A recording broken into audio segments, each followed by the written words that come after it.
ये कहानी है किसी क्लास की जो कि बिल्कुल भी नॉर्मल नहीं है। यहाँ पर पढ़ने वाले बच्चे अपने एलियन टीचर का स्वागत उन पर गोलियां बरसाकर करते हैं, लेकिन फिर भी किसी की भी गोली एलियन टीचर को छू भी नहीं पाती और एलियन टीचर गोलियों से बचते हुए ही सभी की अटेंडेंस ले लेता है।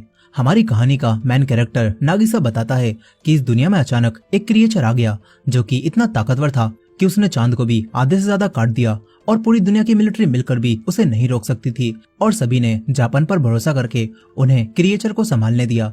इसके बाद हम जापान के सबसे मशहूर जूनियर हाई स्कूल को देखते हैं। यहाँ पर थर्ड ईयर के स्टूडेंट्स में एक क्लास ई होती है जिसे सबसे बेकार क्लास समझा जाता है क्योंकि उसमें पढ़ने वाले बच्चे हर चीज में पीछे थे और इसीलिए उन्हें स्कूल की मेन बिल्डिंग से दूर रखा जाता है और बेकार सी क्लास दी जाती है। मगर यहाँ आकर सबको पता चलता है कि उनके नए टीचर कोई इंसान नहीं बल्कि एक क्रिएचर हैं। वो एलियन बताता है कि मैंने ही तुम्हारे चांद का एक हिस्सा तबाह कर दिया है और अब मैं अगले साल मार्च में तुम्हारी इस दुनिया को भी तबाह कर दूंगा, लेकिन तब तक के लिए मैं तुम्हारा टीचर बनकर रहने वाला हूँ। इसके बाद एक आदमी कारासुमा यहाँ पर आता है और बताता है कि मैं मिनिस्ट्री ऑफ डिफेंस से हूँ और मैं चाहता हूँ कि तुम लोग इस क्रिएचर को जान से मार दो। एक लड़की कहती है कि ये क्या बकवास कर रहे हो, सही से बताओ यहाँ पर क्या चल रहा है। फिर कुरासामा बताता है कि ये क्रिएचर सच बोल रहा है, अगले साल मार्च में ये हमारी दुनिया को भी खत्म कर देगा और ये जानकारी बहुत सीक्रेट है और सिर्फ वर्ल्ड के लीडर्स और अब तुम ये बात जानते हो। इसीलिए अब मैं चाहता हूँ कि तुम हमारा साथ दो और पढ़ाई के साथ साथ इस क्रिएचर को जान से मार दो। फिर कुरासामा एक गन और चाकू निकाल कर दिखाता है कि इस क्रिएचर की स्पीड बहुत तेज है, इसीलिए तुम इसे आसानी से नहीं मार पाओगे। यहीं पर वो क्रिएचर भी बताता है कि तुम्हारी दुनिया को खत्म करना तो बहुत आसान था, इसीलिए मैंने इसे थोड़ा मजेदार बनाने के लिए गवर्नमेंट से एक डील की है कि अगर मुझे इस स्कूल की ई क्लास का टीचर बना दिया जाए तो मैं बच्चों के हाथों मरने के लिए तैयार हूँ। कुरासामा ये भी बताता है कि तुम्हें इस क्रिएचर को मारने के लिए एक अलग तरह की गोलियां, बीबी पैलेट्स और मिनिस्ट्री ऑफ डिफेंस का बनाया हुआ एक खास चाकू इस्तेमाल करना होगा। वो चाकू और वो गोलियां इंसानों को तो कोई नुकसान नहीं पहुंचाएंगी, लेकिन इस क्रिएचर के ऊपर ये काफी असरदार हैं। वो क्रिएचर भी अपने एक टेंटिकल पर गोली मारकर दिखाता है जिससे उसका हाथ अलग हो जाता है, लेकिन कुछ ही समय में वो अपने हाथ को दोबारा रीजनरेट कर लेता है और ये चीज देखकर सारे बच्चे डर जाते हैं। तभी कुरासामा बताता है कि डरो मत, इसने गवर्नमेंट से डील की है कि ये तुम बच्चों को कोई नुकसान नहीं पहुंचाएगा। फिर कुरासामा कहता है कि अब तुम बच्चों के पास अमीर होने का भी एक मौका है, क्योंकि अगर तुमने साल पूरा होने से पहले इस क्रिएचर को मार दिया तो तुम्हें 10 बिलियन येन मिलेंगे। कहानी अब वापस प्रेजेंट में आती है। ये लोग मिलकर अपने टीचर पर गोलियां बरसा रहे थे, लेकिन उसकी स्पीड के आगे इनकी गोलियां किसी भी काम की नहीं थीं। साथ ही इस साल की शुरुआत से ही कुरासामा भी इनका टीचर बनकर इन्हें यहाँ पर ट्रेनिंग दे रहा था और इसके अलावा एक प्रोफेशनल असैसिन मिस इरीना भी इन्हीं की टीचर बनकर यहाँ पर आई थीं। उन्हें भी क्रिएचर को मारना था। नागिसा कहता है कि मिस इरीना एक स्किल्ड असैसिन है, उन्होंने पहले दिन ही क्रिएचर पर एक बड़ी सी गन से हमला कर दिया था, लेकिन फिर भी वो कुछ भी नहीं कर पाई और हार कर बाहर आ गई और तब से वो हमारी इंग्लिश की टीचर हैं। यहीं अब प्रेजेंट में किसी की भी एक भी गोली क्रिएचर को नहीं लगती और गोलियां खत्म होने पर सभी बैठ जाते हैं। क्रिएचर हंसते हुए कहता है कि मुझे उम्मीद है ग्रेजुएशन से पहले तुम में से कोई मुझे मारने में कामयाब हो जाएगा। अब इसके बाद कारासुमा इन सभी को फाइटिंग की ट्रेनिंग देने लगता है। यहाँ पर कुछ लड़कों ने मिलकर नागिसा के साथ कोई प्लान बनाया था जिसे आज वो अंजाम देने वाले थे। वो लड़के नागिसा से कहते हैं कि तूने उस ऑक्टोपस की वीकनेस नोट की है ना। नागिसा हाँ करता है और इन्हें वो दिखाता है, लेकिन उससे बस इन्हें इतना ही पता चलता है कि अलग अलग इमोशंस जैसे कि गुस्सा आना और खुश होने पर उसके चेहरे का रंग बदल जाता है, लेकिन ये जानकारी उन लड़कों के किसी काम की नहीं थी। अब इसके बाद जब ऑक्टोपस इन्हें पढ़ा रहा था तो एक लड़का नागिसा को प्लान अंजाम देने का इशारा करता है। नागिसा कोई सवाल पूछने के बहाने ऑक्टोपस के पास जाता है और उसने अपना चाकू पीछे छुपा रखा था, लेकिन जैसे ही नागिसा उस पर हमला करता है तो तभी ऑक्टोपस अपने टेंटिकल से उसका हाथ पकड़ लेता है। मगर ये वो प्लान नहीं था। दरअसल नागिसा ने अपने ऊपर उन्हीं स्पेशल गोलियों से बना हुआ एक बम लगा रखा था और वो लड़के बटन दबाकर उसे ब्लास्ट करते हैं जिससे यहाँ पर धमाका होता है। वो लड़के खुश होने लगते हैं कि उन्होंने ऑक्टोपस को मार दिया। नागिसा की दोस्त ये देखकर कहती है कि तुमने ये क्यों किया। वो लड़के कहते हैं कि चिंता मत करो, ये बच्चों के खिलौने वाला बॉम्ब था जिसमें हमने वही स्पेशल पैलेट्स डाल दी थी, इससे नागिसा को कुछ भी नहीं होगा। ये लोग खुश हो रहे थे कि फाइनली इन्होंने ऑक्टोपस को मार ही दिया, लेकिन असल में ऑक्टोपस बच गया था। वो छत पर चिपका होता है और उसने बम फटने से ठीक पहले अपनी स्किन उतार दी थी, जो कि वो हर महीने करता था। साथ ही अब ऑक्टोपस उन 3 लड़कों पर काफी गुस्सा भी हो जाता है जिन्होंने ये प्लान बनाया था। क्योंकि गवर्नमेंट की डील के हिसाब से इन बच्चों को सिर्फ उसी चाकू और गोलियों का इस्तेमाल करके ही ऑक्टोपस को मारना था। इसी वजह से अब ऑक्टोपस तेजी से कहीं जाकर वापस आता है और उसके हाथों में इन लड़कों के घर की नेम प्लेट होती है। वो कहता है कि मैं तुम्हें तो नुकसान नहीं पहुंचा सकता, लेकिन अगर तुमने दोबारा ऐसा किया तो मैं तुम्हारे घर वालों या फिर दोस्तों को मार सकता हूँ। अब इसके बाद वो इनकी काफी तारीफ करते हुए कहता है कि तुम्हारा ये प्लान तो वैसे बहुत अच्छा था और नागिसा ने सबसे बेहतर एक्ट किया और बिना कुछ पता लगे मेरे करीब पहुंच गया। वो नागिसा की काफी तारीफ करके सभी को सीट पर बैठने के लिए कहता है। तभी ये लोग पूछते हैं कि वैसे आपका नाम क्या है। ऑक्टोपस कहता है कि मेरा कोई भी नाम नहीं है। तभी एक लड़की कहती है कि फिर तो हम आपको अब से कोरो सेंसेई कहेंगे। ऑक्टोपस को भी अपना नाम काफी पसंद आता है और सभी उन्हें कोरो सेंसेई कहने लगते हैं। अब इसके बाद अगले दिन कारासुमा और इरेना देखते हैं कि बच्चों ने कोरो सेंसेई को जाल में फंसा दिया है। वो सभी लोग मिलकर कोरो सेंसेई पर गोलियां बरसा रहे थे, लेकिन जाल में फंसे होने के बावजूद भी कोरो सेंसेई की स्पीड बहुत तेज थी। वो हर गोली से बच जाते हैं। कारासुमा पूछता है कि यहाँ पर क्या चल रहा है। दो लड़कियां उन्हें बताती हैं कि हमने सेंसेई को पकड़ने के लिए एक ट्रैप बिछाया था जिसमें वो आसानी से फंस गए और फिर हमने उन्हें जाल में दबोच लिया। यहाँ पर कोरो सेंसेई अब घूम घूम कर नेट तोड़ देता है और ये देखकर सभी तुरंत उस पर गोलियां चलाने आते हैं, लेकिन वो स्पीड से छत पर चला जाता है और कहता है कि तुम्हारा प्लान काफी मजेदार था, लेकिन बदले में अब तुम्हें कल डबल होमवर्क करना पड़ेगा। अब तभी यहाँ पर एक नया लड़का आता है। उसका नाम कर्मा था। उसे कुछ दिनों पहले स्कूल से सस्पेंड कर दिया गया था। कोरो सेंसेई उसके पास जाते हैं और कर्मा हाथ मिलाने के लिए हाथ आगे बढ़ाता है, लेकिन जैसे ही कोरो हाथ छूता है तो उसके हाथ के टेंटिकल वहीं पर टूट जाते हैं और कर्मा जोर जोर से हंसकर कहने लगता है कि मैंने तो सुना था तुम बहुत तेज हो, लेकिन असल में तुम तो बहुत स्लो हो। तुम मेरे हाथ में लगे हुए उसी चाकू के टुकड़ों को भी नहीं देख पाए। कर्मा कहता है कि मैं तुम्हें आराम से मार दूंगा। ये चीज देखकर सारे बच्चे हैरान रह जाते हैं, क्योंकि अब तक कोरो सेंसेई को कोई भी नहीं छुपाया था, लेकिन कर्मा ने आते ही उसके हाथ के टेंटिकल तोड़ दिए। नागिसा मन ही मन कहता है कि कर्मा को स्कूल से इसीलिए सस्पेंड किया गया था क्योंकि उसने अपने सीनियर्स को बहुत बुरा मारा था और वही हम सब में सबसे समझदार और ताकतवर है। शायद अगर कोई है जो कोरो सेंसेई को मार सकता है तो वो कर्मा है। अब इसके बाद हम दो फाइटर जेट को देखते हैं जो कि कहीं पर बॉम्ब गिराने जा रहे थे। तभी कोरो सेंसेई वहां पर आकर उन्हें तोड़ देते हैं। साथ ही वो अपनी बुक में कर्मा को सारे बच्चों से आगे रखते हैं और सोचते हैं कि अब इस कर्मा को किस तरह ठीक किया जाए। अब इसके बाद अगले दिन जैसे ही वो क्लास में पहुंचता है तो किसी ने एक ऑक्टोपस उसी चाकू से मारकर डेस्क पर रख दिया था। कर्मा कहता है कि वो गलती से मैंने उस ऑक्टोपस को तुम्हें समझकर मार दिया, लेकिन ये देखकर कोरो सेंसेई तेजी से कहीं पर जाकर आते हैं और अब एक मिसाइल उनके हाथ में थी। ये देखकर सभी सोच रहे थे कि अब तो कर्मा गया, लेकिन कोरो सेंसेई मिसाइल की आग से ऑक्टोपस पकाकर कर्मा को खिलाते हैं। साथ ही उन्होंने कर्मा के नाखूनों पर एक आर्ट भी बना दी थी। अब इसके बाद दूसरी क्लास के दौरान जब कर्मा कोरो सेंसेई के ऊपर सूप से हमला करता है तो तभी वो तेजी से बचकर कर्मा को लड़कियों वाला एप्रन पहना देते हैं और उन्होंने हवा में गिरते हुए ही सूप को भी गिरने से बचा लिया था। ये सब देखकर सभी लोग कोरो सेंसेई की तारीफ करने लगते हैं कि वो तो कितने तेज हैं। कुछ समय बाद नागिसा कर्मा को देखता है जो कि अकेला बैठा हुआ था। कर्मा अपने पुराने टीचर के बारे में सोच रहा था जो कि काफी अच्छे थे। वो कर्मा को हमेशा समझाते थे और उसका साथ देते थे। यहाँ पर अब कर्मा नागिसा से पूछता है कि नागिसा कोरो सेंसेई कैसे हैं। इस पर नागिसा कहता है कि कोरो सेंसेई काफी अच्छे टीचर हैं, साथ ही बच्चे उन्हें पसंद करने लगे हैं और तो और वो इस दुनिया को खत्म करने आए थे, लेकिन असल में वो पढ़ाने में भी काफी अच्छे हैं। ये सब सुनकर कर्मा के दिमाग में कोरो सेंसेई को मारने का नया प्लान आता है और तभी कोरो सेंसेई यहाँ पर प्रकट हो जाते हैं। कर्मा कोरो सेंसेई से पूछता है कि आप एक अच्छे टीचर हो ना, क्या आप अपने स्टूडेंट को प्रोटेक्ट करने के लिए अपनी जान को खतरे में डालोगे। कोरो सेंसेई हाँ बोलते हैं और ये सुनते ही कर्मा अपनी गन निकालकर नीचे कूद जाता है। उसने कोरो सेंसेई को दो तरह से फंसा दिया था। अब अगर कोरो सेंसेई उसे बचाने आते हैं तो कर्मा उन्हें शूट करके खत्म कर देगा और अगर कोरो सेंसेई उसे नहीं बचाते तो वो एक टीचर के रूप में फेल हो जाएंगे। कर्मा सोच रहा था कि उसने बाजी मार ली। साथ ही हमें पास्ट का सीन भी दिखाया जाता है जहाँ पर जब कुछ ए क्लास वाले लड़के पिछले साल की ई क्लास के एक लड़के को बुली कर रहे थे तो कर्मा उन्हें मारकर उस लड़के को बचाता है, जिससे पता चलता है कि कर्मा कोई बुरा लड़का नहीं है बल्कि वो तो अंदर से काफी अच्छा है। लेकिन क्योंकि अब उसने ए क्लास के स्टूडेंट की साइड लेकर एलिट क्लास के बच्चों को मारा था, इसीलिए उसके टीचर जो कि हमेशा उसका साथ देते थे वो कर्मा को डांटते हैं, जबकि कर्मा ने कुछ गलत नहीं किया था। और उस दिन के बाद कर्मा समझ गया कि उसके ये टीचर अच्छे नहीं हैं, बल्कि वो तो हर सिचुएशन में अपने बारे में सोचते हैं।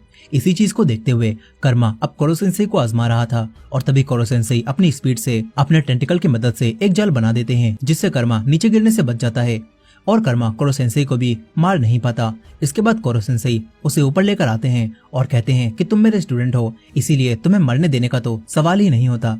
ये सब देखकर अब कर्मा भी हार मान लेता है और कहता है कि इन्हें किसी भी तरह से नहीं मारा जा सकता। ये बोलकर वो जाने लगता है, लेकिन जाते हुए वो कोरो सेंसेई से कहता है कि एक दिन मैं आपको जरूर मारूंगा। कोरो सेंसेई भी कहते हैं कि मुझे भी उस दिन का इंतजार रहेगा।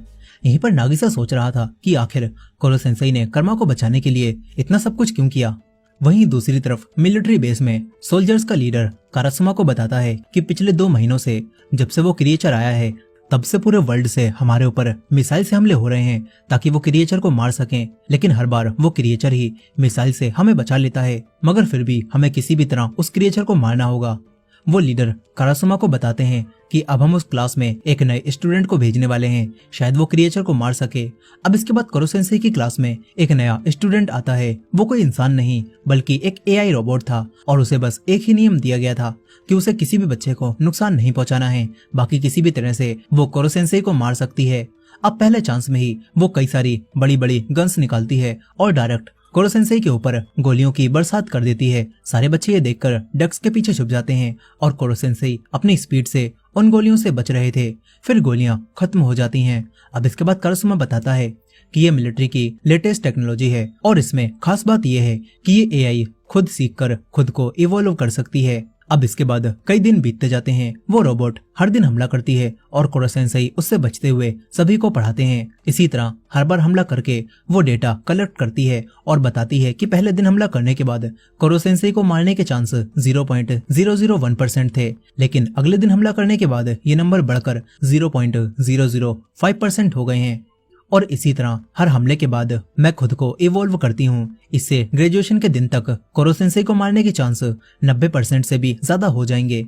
अब इसके बाद अगले दिन सभी स्टूडेंट मिलकर उस रोबोट को बांध देते हैं ताकि वो अपनी गन से बाहर ना निकाल पाए। ये चीज सभी बच्चों ने इसीलिए की थी क्योंकि जब भी वो रोबोट हमला करती थी तो बाकी बच्चों को ही क्लास की सफाई करनी पड़ती थी और इससे क्लास भी डिस्टर्ब हो रही थी। ये सब देखकर कोरो सेंसेई अकेले में रोबोट को समझाते हैं कि तुम्हें पहले बाकी बच्चों से दोस्ती करनी होगी, तभी तुम उनकी मदद ले पाओगी। कोरो सेंसेई रोबोट को सारे बच्चों का डेटा दिखाते हैं और कहते हैं कि तुम लेटेस्ट टेक्नोलॉजी हो ना, जो कि खुद सीख सकती हो, इसलिए इस डेटा को यूज करो और सभी बच्चों से दोस्ती करने की कोशिश करना। अब इसके बाद रोबोट सारे बच्चों का डेटा पढ़ने लगती है। इसके बाद अगले दिन सभी बच्चों के फोन में एक मैसेज आता है और ये वही एआई रोबोट थी जो कि सबकी दोस्त बनने के लिए अब उनके फोन में एक ऐप बनकर आ गई थी। वो कहती है कि अब से मैं एक ऐप बनकर आप सभी के कामों में आपकी मदद कर सकती हूँ। बाकी बच्चों को ये ऐप काफी पसंद आता है। साथ ही वो रोबोट कहती है कि अब से मैं क्लास में अटैक नहीं करूंगी ताकि पहले मैं आप सभी से अच्छी दोस्ती कर सकूं और हम फिर साथ में मिलकर कोरो सेंसेई को मारेंगे। ये सुनकर सभी लोग खुश होते हैं और एक लड़की रोबोट को नया नाम देती है कि हम तुम्हें अब से रित्सु बुलाएंगे। ये नाम रोबोट को भी काफी पसंद आता है। अब तभी इन्हें पता चलता है कि आज एक और स्टूडेंट यहाँ पर ट्रांसफर होकर आने वाला है। कुछ समय बाद वो नया स्टूडेंट छत तोड़कर आता है। उसका नाम इतोना था। वो आते ही कहता है कि मैंने छत तोड़कर साबित कर दिया है कि मैं इस पूरे स्कूल से ज्यादा ताकतवर हूँ। फिर इतोना का गार्डियन यहाँ पर आता है। उसने खुद को व्हाइट कपड़ों से ढक रखा था और वो खुद का नाम शीरो बताता है। यहाँ पर वो रोबोट रित्सु बताती है कि ये इतोना है, मैंने और इसने साथ में ही असासिन बनने की ट्रेनिंग ली थी। यहाँ पर इतोना कर्मा को देखकर कहता है कि तुम सारे बच्चों में सबसे ताकतवर हो ना, लेकिन मेरे आगे तुम कुछ भी नहीं हो, मगर चिंता मत करना, मैं तुम्हें कुछ भी नहीं करूंगा। मेरा टारगेट तो कोरो सेंसेई है जो कि मुझसे भी ज्यादा ताकतवर हैं। वो कोरो सेंसेई के पास जाकर कहता है कि कोरो सेंसेई, मैं आपको आराम से मार सकता हूँ क्योंकि आखिरकार हम दोनों सगे भाई हैं। ये बात सुनकर नागिसा हैरान रह जाता है कि ये लड़का इतोना कोरो सेंसेई का भाई है। यहाँ पर इतोना कोरो सेंसेई को फाइट के लिए चैलेंज करता है और फिर क्लास खत्म होने पर ये लोग एक रिंग बनाते हैं और व्हाइट कपड़ों वाला शीरो कहता है कि इस फाइट का रूल सिंपल है, जो भी पहले रिंग से बाहर निकल गया वो हार जाएगा।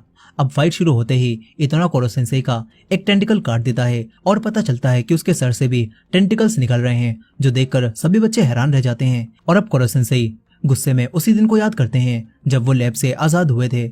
इसके बाद वो गुस्से में कहते हैं कि तेरे पास ये टेंटिकल कहाँ से आए। यहाँ पर इतोना दोबारा कोरो सेंसेई के ऊपर हमला करता है और दोनों के बीच में जबरदस्त फाइट होती है। कोरो सेंसेई को जल्दी ही अपनी स्किन उतारनी पड़ जाती है ताकि वो टेंटिकल्स को एक बार चकमा दे सकें। नागिसा देखता है कि कोरो सेंसेई तो अब काफी थक चुके हैं। आज तक किसी भी फाइट में उनकी एनर्जी इतनी कम नहीं हुई थी। शीरो कहता है कि कोरो सेंसेई, आपने अपनी एनर्जी अपने टेंटिकल्स को रीग्रो करने में लगा दी और स्किन को उतारने में लगा दी। इससे तो अब आपकी स्पीड बहुत कम हो जाएगी, यानी कि इतोना का जीतना काफी आसान है। इतोना भी कहता है कि कोरो सेंसेई, मैं आपसे ज्यादा ताकतवर हूँ। ये बोलकर वो कोरो सेंसेई पर कई हमले करता है, जिससे एक के बाद एक उनके टेंटिकल्स कटते जाते हैं। वही रोबोट डेटा एनालाइज करके सबको बताती है कि अगले हमले में कोरो सेंसेई के मरने के चांसेस 60% हैं। और ये चीज देखकर नागिसा अपने चाकू को देखता है और सोचता है कि बस 1-2 हमले में ही कोरो सेंसेई मारे जाएंगे। लेकिन नागिसा को अच्छा नहीं लग रहा था। वो नहीं चाहता था कि कोरो सेंसेई इतोना के हाथों से मारे जाएं। अब तभी शीरो इतोना से कहता है कि इतोना, इसका काम खत्म करो। और तभी इतोना कोरो सेंसेई के ऊपर हमला करता है, लेकिन अचानक उसके टेंटिकल्स को कुछ हो जाता है और वो खराब हो जाते हैं। पता चलता है कि कोरो सेंसेई अपनी स्पीड की मदद से तेजी से वहां पर हट गए थे और उन्होंने वहां पर नागिसा का चाकू रख दिया था। और क्योंकि इतोना के पास बिल्कुल कोरो सेंसेई जैसे टेंटिकल्स थे, इसी वजह से वो टेंटिकल्स इस चाकू से अब खराब हो गए हैं। अब इसके बाद कोरो सेंसेई उसे अपनी स्किन में लपेटकर क्लास से बाहर फेंक देते हैं और कहते हैं कि तुम्हें पहले क्लास में रहकर एक्सपीरियंस लेना चाहिए था, तुम मुझे मार पाते, मगर अब तो तुम रिंग से बाहर हो, इसीलिए जीत मेरी हुई। सभी बच्चे भी इतोना के हारने से खुश हो रहे थे। अब इसके बाद शीरो इतोना को लेकर यहाँ से जाने लगता है। कोरो सेंसेई उसके पास आकर उससे कुछ पूछने वाले थे, लेकिन जैसे ही वो शीरो को हाथ लगाते हैं तो उनके टेंटिकल्स पिघलने लगते हैं और शीरो कहता है कि ये कपड़े भी उसी मटेरियल से बने हैं। ये बोलकर वो चला जाता है। अब तभी एक लैब का सीन दिखाया जाता है जहाँ पर आग लग रही थी और एक लेडी बेहोश थी और ऐसा लग रहा था यहाँ पर कोई क्रिएचर आजाद हुआ है। प्रेजेंट टाइम में नागिसा और बाकी बच्चे कोरो सेंसेई के पास आते हैं। इनका अपने टीचर से अच्छा बॉन्ड बन चुका था और नागिसा पूछता है कि कोरो सेंसेई, आपने पढ़ाने के लिए हमारी ई क्लास को ही क्यों चुना? इस पर कोरो सेंसेई कहते हैं कि मैंने किसी से वादा किया था और उसे पूरा करने के लिए ही मैं तुम्हें पढ़ाने आया हूँ। कोरो सेंसेई ये बात नहीं बताते कि वो वादा क्या था और किससे किया गया था, और वो कहते हैं कि क्यों ना हम लोग इस वीकेंड स्कूल में ही रहें और साथ में पढ़ाई करें। कर्मा भी सारी बातें सुन रहा था। वो कहता है कि इस तरह तो आपको मारने के चांसेस भी बढ़ जाएंगे और हम कभी भी आप पर अटैक कर पाएंगे। कोरो सेंसेई कहते हैं कि हाँ, ये एक असैसिन कैंप होगा जिसमें तुम मुझे मारने की कोशिश कर सकते हो। अब इसके बाद असैसिन कैंप शुरू हो जाता है। कोरो सेंसेई अपनी स्पीड से हर एक बच्चे को अलग अलग सब्जेक्ट पढ़ा रहे थे और उनकी स्पीड अब भी काफी तेज थी। नागिसा कोरो सेंसेई से जुड़ी छोटी छोटी बातें भी नोट कर रहा था ताकि किसी दिन ये चीजें कोरो सेंसेई को मारने में काम आ सकें। इसी कैंप की मदद से कारासुमा सारे बच्चों को अच्छे से ऑब्जर्व करता है और उसे पता चलता है कि किस बच्चे में कौन सा टैलेंट है। कोई शूटिंग में माहिर था तो किसी को चाकू चलाना आता था, लेकिन नागिसा बाकी सभी से बिल्कुल अलग था, उसमें कुछ खास था। यहीं पर सारे लड़के मिलकर अब लड़कियों के बाथरूम में झांकने जाने लगते हैं। वो लोग नागिसा को भी बीच में पकड़ लेते हैं। इधर लड़कियां अपने रूम में पिलो फाइट खेल रही थी। फिर ये लोग अपनी टीचर मिस इरीना का मजाक बनाती हैं और उनसे पूछती हैं कि वैसे आपने अब तक कितने लड़कों को टपकाया है। इरीना इन्हें बताना शुरू करती है। तभी कोरो सेंसेई भी लड़कियों की ड्रेस में यहाँ पर आ जाते हैं। ये देखकर अब सभी लड़कियां जिद करने लगती हैं कि कोरो सेंसेई हमें अपनी लव स्टोरी सुनाइए। ये देखकर कोरो सेंसेई यहाँ से रफू चक्कर हो जाते हैं। सारी लड़कियां गन लेकर उन्हें ढूंढने लगती हैं। लड़कियों की फौज को देखकर जो लड़के बाथरूम में झांकने की कोशिश कर रहे थे वो भी निकल लेते हैं और हमारा बेचारा नागिसा एक लड़की के हाथों पकड़ा जाता है। इधर कोरो सेंसेई कारासुमा के पास आ जाते हैं। यहाँ इनकी बातों से हमें पता चलता है कि कोरो सेंसेई भी कभी इंसानों की तरह हुआ करते थे, लेकिन फिर उनके साथ कुछ हुआ जिसने उन्हें ऐसा बना दिया। एक औरत भी उस दिन वहाँ पर मौजूद थी और कोरो सेंसेई आज भी उस औरत को याद करते हैं। अब इसके बाद इनके स्कूल में एक नया पीई टीचर आता है जिसका नाम अकीरा होता है। वो उन्हें कारासुमा की जगह ट्रेनिंग देने वाला था। शुरू में अकीरा सभी के साथ काफी अच्छे से पेश आता है। ऐसा लगता है कि जैसे वो बहुत अच्छा टीचर हो। यहीं पर कारासुमा और कोरो सेंसेई भी उसे देख रहे थे और कारासुमा पहले से ही अकीरा को जानता था। इसके बाद मिस इरीना अकीरा के बारे में जानकारी निकालकर कारासुमा को बताती हैं कि उसके सिखाने का तरीका काफी ज्यादा वायलेंट है। यहीं पर अब ट्रेनिंग के दौरान जब एक लड़की गिर जाती है तो अकीरा उसे मारने लगता है और ये देखकर कारासुमा उसे रोकता है और कहता है कि हिम्मत है तो मुझसे लड़ो। ये सुनकर अकीरा कारासुमा को चैलेंज करता है और कहता है कि चलो अपने स्टूडेंट्स में से किसी भी एक को चुनो, मैं उससे खाली हाथ लड़ूंगा और अगर उसने चाकू मुझसे टच भी कर दिया तो मैं हार जाऊंगा और ये जॉब छोड़ दूंगा। अकीरा अब असली चाकू निकालता है और कोरो सेंसेई भी ये देख रहे थे। सारे बच्चे डरे हुए थे क्योंकि वो असली चाकू से फाइट नहीं करना चाहते थे। तभी कारासुमा नागिसा के पास जाकर उसे लड़ने के लिए चुनता है। नागिसा भी मान जाता है। वो चाकू लेकर अकीरा की तरफ बढ़ने लगता है। अचानक नागिसा मुस्कुराता है और उसकी पूरी पर्सनालिटी ही चेंज हो जाती है। अकीरा ये देखकर हिल भी नहीं पाता और नागिसा उसे गिराकर उसके गले पर चाकू रख लेता है, जिसके साथ ही नागिसा जीत जाता है। ये देखकर अकीरा कहने लगता है कि चलो एक और रीमैच करते हैं, लेकिन नागिसा मना कर देता है और अकीरा से यहाँ से जाने के लिए कहता है। अकीरा को भी वादे के मुताबिक यहाँ से जाना पड़ता है। फिर सारे बच्चे नागिसा के साथ खुश होने लगते हैं। यहीं पर कोरो सेंसेई कारासुमा से कहते हैं कि आखिरकार तुमने भी नागिसा का टैलेंट नोटिस कर ही लिया। कारासुमा बताता है कि बाकियों से हटकर नागिसा के पास नेचुरल असैसिन वाला टैलेंट है। कोरो सेंसेई भी कहते हैं कि इस ई क्लास में अलग अलग तरह के असैसिन्स भरे हुए हैं, देखते हैं कि इन सभी में से मुझे कौन मारेगा। अब इसके बाद बारिश के दिनों में सभी लोग देखते हैं कि पानी की वजह से कोरो सेंसेई का चेहरा फूल गया है। यहाँ पर कोरो सेंसेई तुरंत ही ऊपर से गिरने वाले पानी को रोकते हैं और ये देखकर नागिसा इसे नोट कर लेता है। यहीं पर एक लड़की कोरो सेंसेई के पास आकर कहती है कि मैंने बहुत मेहनत से ये जहर बनाया है और मैं चाहती हूँ कि आप इसे पी लें। उसकी ईमानदारी देखकर कोरो सेंसेई उसे पी जाते हैं। सबको लग रहा था कि इससे कोरो सेंसेई मर जाएंगे, लेकिन कोरो सेंसेई के ऊपर जहर का कोई असर नहीं होता और कोरो सेंसेई उस लड़की से कहते हैं कि तुम्हारे अंदर तो कमाल का टैलेंट है, मैं तुम्हें क्लास के बाद सिखाऊंगा कि इससे भी स्ट्रॉन्ग पॉइजन आखिर कैसे बनाया जा सकता है। फिर कोरो सेंसेई इन्हें अपनी एक और पावर दिखाते हैं। उन्होंने एक लिक्विड की मदद से अपने शरीर को किसी पेपर की तरह बना लिया था और अब कोई भी उन्हें नहीं पकड़ पाता। और ये लिक्विड भी कोरो सेंसेई ने उसी लड़की से बनवाया था जिसने जहर बनाया था। और कोरो सेंसेई साइंस सब्जेक्ट में उस लड़की की काफी तारीफ करते हैं और फिर सबसे कहते हैं कि चलो अब अपनी अपनी सीट पर बैठो, हमें पढ़ाई करनी है। लेकिन सभी बच्चे कहने लगते हैं कि हम तो क्लास ई में हैं, हमारा पढ़ने का आखिर क्या ही फायदा, हम चाहें जितनी भी कोशिश कर लें हमारे ग्रेड अच्छे नहीं होने वाले। ये बात सुनकर कोरो सेंसेई सारे टीचर्स को इकट्ठा करते हैं और बताते हैं कि असैसिनेशन में कभी भी सिर्फ एक प्लान पर काम नहीं किया जा सकता, तुम्हें मुझे मारने के लिए पढ़ना भी होगा। इसके बाद वो पावर का जलवा दिखाते हुए एक स्पेस से सैटेलाइट को बैकयार्ड में लाते हैं और फिर सभी को बताते हैं कि मैं एक सुपर बीइंग क्रिएचर हूँ, अगर तुम्हें मुझे मारना है तो एक के साथ साथ तुम्हें सेकंड प्लान पर भी काम करना पड़ेगा और साथ ही तुम्हें पढ़ाई में भी अच्छा होना होगा, क्योंकि एक असैसिन को हर एक चीज में माहिर होना पड़ता है। अब इसके बाद कोरो सेंसेई सभी बच्चों को एक लकी चांस देते हैं और कहते हैं कि इस साल मिड टर्म्स के एग्जाम में जो भी बच्चे एक सब्जेक्ट में टॉप स्कोर लाएंगे तो उन्हें मेरा एक टेंटिकल काटने का मौका मिलेगा। कोरो सेंसेई बताते हैं कि जब मेरा एक टेंटिकल काटा जाता है तो इससे मेरी स्पीड स्लो हो जाती है और मुझे काफी एनर्जी लगाकर उसे रीग्रो करना पड़ता है। इसका मतलब है जब तुम मेरा टेंटिकल काट दोगे तो मुझे मारने के चांसेस भी बढ़ जाएंगे। ये बात सुनकर सभी बच्चे खुश हो जाते हैं और फिर अच्छे से पढ़ाई करने लगते हैं। और तो और जब एक लड़की को इंग्लिश सब्जेक्ट में परेशानी आती है तो कोरो सेंसेई उसे उड़ाकर डायरेक्ट यूएस ले जाने लगते हैं ताकि वहां से वो लड़की आराम से इंग्लिश समझ सके। इसी तरह कोरो सेंसेई हर एक बच्चे के साथ कई जगहों पर जाकर पूरी की पूरी एक एल्बम बना लेते हैं। और फिर कुछ समय बाद मिड टर्म्स एग्जाम का रिजल्ट आ जाता है। 5 बच्चों ने अलग अलग 5 सब्जेक्ट में टॉप किया था, जिसका मतलब है इन्हें कोरो सेंसेई के 5 टेंटिकल काटने का मौका मिलेगा। अब इसके बाद ये लोग समर वेकेशंस में कोरो सेंसेई को असैसिनेट करने का दिन तय करते हैं और फिर सभी लोग उस दिन की अच्छे से तैयारी करने लगते हैं। ये लोग हर चीज को अच्छे से प्लान करते हैं और इसके साथ ही वो दिन भी करीब आने लगता है। साथ ही एक दिन फायरवर्क्स देखते हुए ये लोग बात करते हैं कि तुम लोगों को वो टीचर मिस युकीमुरा याद है? हम बिल्कुल बेकार क्लास थे, लेकिन फिर भी हमारी टीचर मिस युकीमुरा हमें हमेशा सपोर्ट करती थी। ये लोग सोचते हैं कि पता नहीं अचानक से युकीमुरा कहाँ पर चली गई। अब अगले दिन कोरो सेंसेई को असैसिनेट करने का दिन आ जाता है।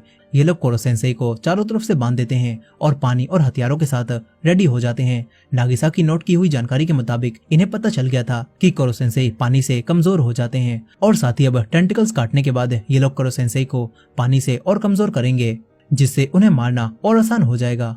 फिर इसके बाद 5 लोग गन की मदद से कोरो सेंसेई के 5 टेंटिकल काट देते हैं और इसके बाद सभी उनके ऊपर पानी डालने लगते हैं। फिर 2 बच्चे गोलियों से कोरो सेंसेई पर हमला करते हैं, मगर तभी यहाँ पर एक बड़ा धमाका होता है और जब धुआं हटता है तो कोरो सेंसेई यहाँ पर नहीं थे।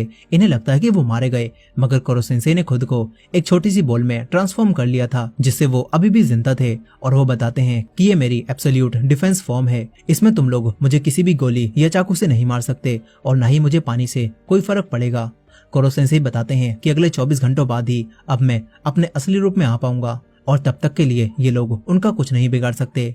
अब तभी अचानक से एक के बाद एक कई बच्चे बेहोश होने लगते हैं और उन्हें तेज फीवर हो जाता है। फिर इसके बाद अकीरा अपने लोगों के साथ यहाँ पर आता है और बताता है कि मैंने इन बच्चों की ड्रिंक में वायरस मिला दिया था क्योंकि मुझे नागिसा से बदला लेना है और अब इस वायरस का एंटीडोट सिर्फ मेरे पास है। वो एंटीडोट देने के बदले में नागिसा को कोरो सेंसेई के साथ उसे सौंपने के लिए कहता है और कारासुमा के पास अब कोई चारा नहीं था क्योंकि कई बच्चों की जान खतरे में थी। लेकिन तभी कोरो सेंसेई उससे कहते हैं कि तुम्हें सही में लगता है वो अपना वादा निभाएगा।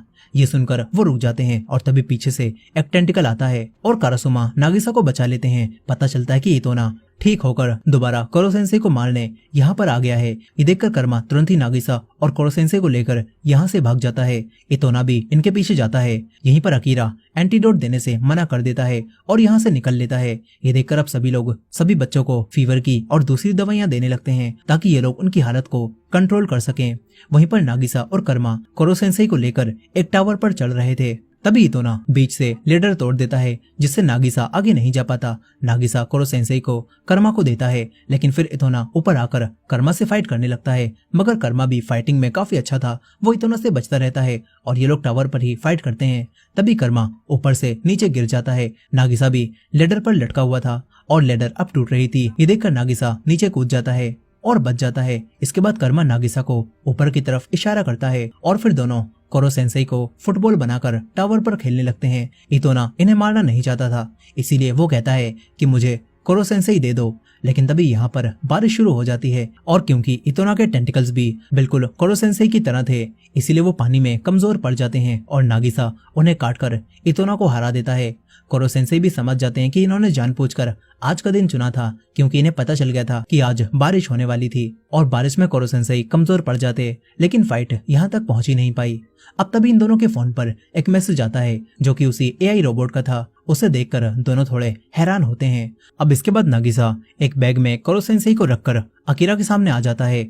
अकीरा ने उसकी दोस्त को पकड़ लिया था और अकीरा उसकी दोस्त के बदले में कोरो सेंसेई को मांगता है जिन्हें वो सीमेंट में उन्हीं गोलियों के साथ दफन करने वाला था ताकि उसे 10 बिलियन येन मिल सके। नागिसा अकीरा से कहता है कि प्लीज कोरो सेंसेई हमारे टीचर हैं, हमने उनके साथ इतना वक्त बिताया है इसलिए प्लीज हमें कोरो सेंसेई को मारने दो। नागिसा अकीरा से विनती करने लगता है और ये देखकर अकीरा उसके सर पर पैर रख लेता है। लेकिन तभी नागिसा के फोन पर दोबारा मैसेज आता है जिससे वो खुश होता है और अकीरा को कोरो सेंसेई को दे देता है। लेकिन असल में वो एक फुटबॉल थी। जिसके बाद सभी स्टूडेंट बाहर आते हैं और जिन्होंने वायरस वाली ड्रिंक पी थी वो भी ठीक हो चुके थे। अब इसके बाद ये सभी मिलकर अकीरा को ही सीमेंट में दबा देते हैं और फिर पता चलता है कि उसी लड़की ने जिसने पहले जहर बनाया था उसने अपने टैलेंट से इस वायरस का एंटीडोट भी बना लिया था और उसी एआई रोबोट की मदद से इन्हें सारी जानकारी मिल पाई थी जिससे ये लोग अकीरा को हरा पाए।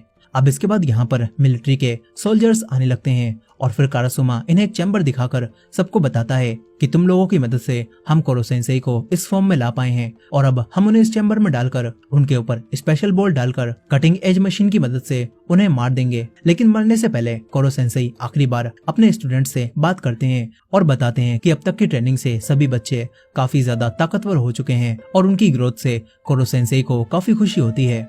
अब इसी दौरान कोरो सेंसेई के ऊपर उन्हें स्पेशल बॉल की बरसात शुरू हो जाती है। वो जाते हुए सभी बच्चों से कहते हैं कि एक टीचर के लिए अपने स्टूडेंट्स को कामयाब होते हुए देखना इससे बड़ी खुशी कोई भी नहीं हो सकती।